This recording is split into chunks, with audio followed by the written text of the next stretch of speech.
নমস্কার, easy cooking with সবুজ চ্যানেলে আপনাদের সকলকে স্বাগত জানাই। আজকে আমি বানাবো মুরগির গিলা মেটে ভুনা রেসিপি। তো চলুন আজকের মুরগির গিলা মেটে ভুনা রেসিপিটি দেখে নিই। এখানে আমি আধা কিলো মুরগির গিলা মেটে নিয়ে নিয়েছি, পরিষ্কার করে ধুয়ে নিয়েছি। তো চলুন এরপর রান্নাটা করে নিই। কড়াই গরম হয়ে গেছে, এরপর আমি দিয়ে দিচ্ছি কড়াইতে পরিমাণ মতো তেল। তেল গরম হয়ে গেছে, এরপর আমি দিয়ে দিচ্ছি জিরা। জিরা ব্রাউন কালার হয়ে গেছে, এরপর দিয়ে দিচ্ছি লবণ। এরপর আমি দিয়ে দিচ্ছি পেঁয়াজ কুচি। পেঁয়াজগুলো আমি একটু মোটা মোটা করে কেটেছি। এরপর আমি দিয়ে দিচ্ছি আলু। আলু আর পেঁয়াজ হালকা একটু ভেজে নেব।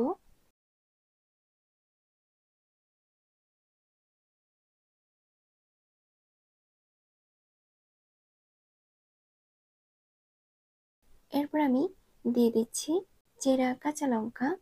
এরপর আমি দিয়ে দিচ্ছি আদা আর রসুন। আদা রসুন আমি থেতো করে নিয়েছি। এরপর আমি দিয়ে দিচ্ছি পরিমাণ মতো লবণ, পরিমাণ মতো হলুদ গুঁড়ো। এরপর আমি ভালো করে নেড়েচেড়ে নিয়ে এগুলো আর একটু ভেজে নেব।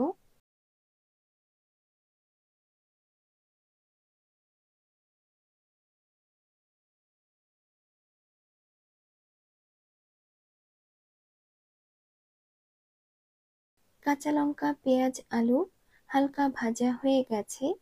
এরপর আমি দিয়ে দিচ্ছি টমেটো। এরপর আমি দিয়ে দিচ্ছি পরিমাণ মতো হলুদ গুঁড়ো, পরিমাণ মতো জিরা ধনিয়ার গুঁড়ো। এরপর দিয়ে দিচ্ছি পরিমাণ মতো লঙ্কার গুঁড়ো। এরপর আমি ভালো করে নেড়েচেড়ে নিয়ে মশলাটা খুব ভালো করে ভেজে নেব।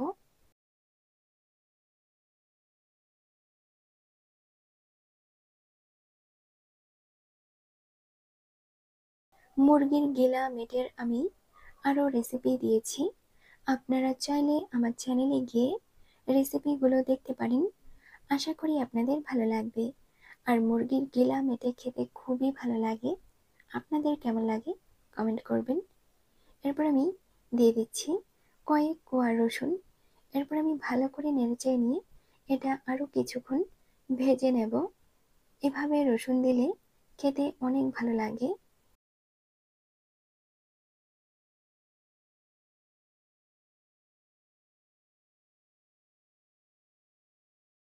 মশলা আলু ভাজা আমার হয়ে গেছে। এরপর আমি দিয়ে দিচ্ছি মুরগির গিলা মেটে। এরপর আমি ভালো করে নেড়েচেড়ে নিয়ে কিছুক্ষণের জন্য ঢেকে দেব।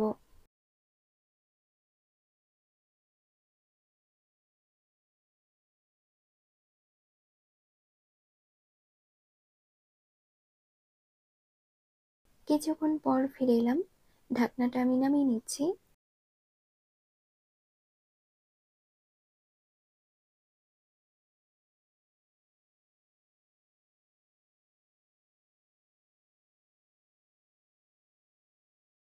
এরপর আমি পরিমাণ মতো জল দিয়ে দিচ্ছি।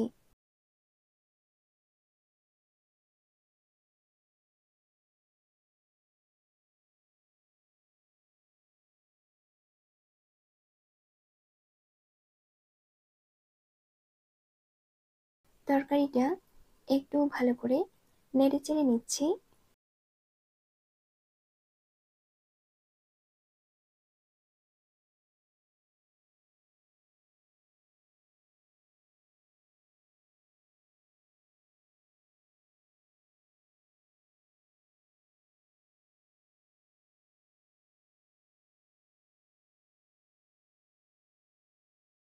মুরগির গিলা মেটের ভুনা আমার প্রায় হয়ে এসেছে। আর দেখুন তরকারিটা কত সুন্দর হয়েছে। আর তরকারিটা খেতেও কিন্তু খুবই সুস্বাদু হয়েছে। আপনারা বাড়িতে অবশ্যই একবার এভাবে মুরগির গিলা মেটের ভুনা ট্রাই করে দেখবেন। আশা করি আপনাদের ভালো লাগবে। এরপর আমি দিয়ে দিচ্ছি পরিমাণ মতো গরম মশলার গুঁড়ো। এরপর আমি ভালো করে নেড়েচেড়ে নিয়ে কিছুক্ষণ রেখে তরকারিটা নামিয়ে নেব। আর আমি খুবই সিম্পল ভাবে রান্না করি, আর ঘরোয়া মশলায় রান্নাবান্নাগুলো করি। রান্না করতে সময়ও অনেক কম লাগে আর খেতেও অনেক ভালো লাগে।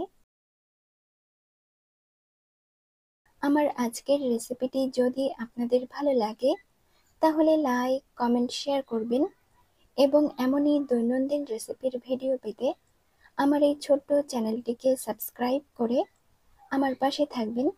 তো আজ এই পর্যন্তই, দেখা হবে পরবর্তী ভিডিওতে। আপনারা সকলেই খুব ভালো থাকবেন, সুস্থ থাকবেন। নমস্কার।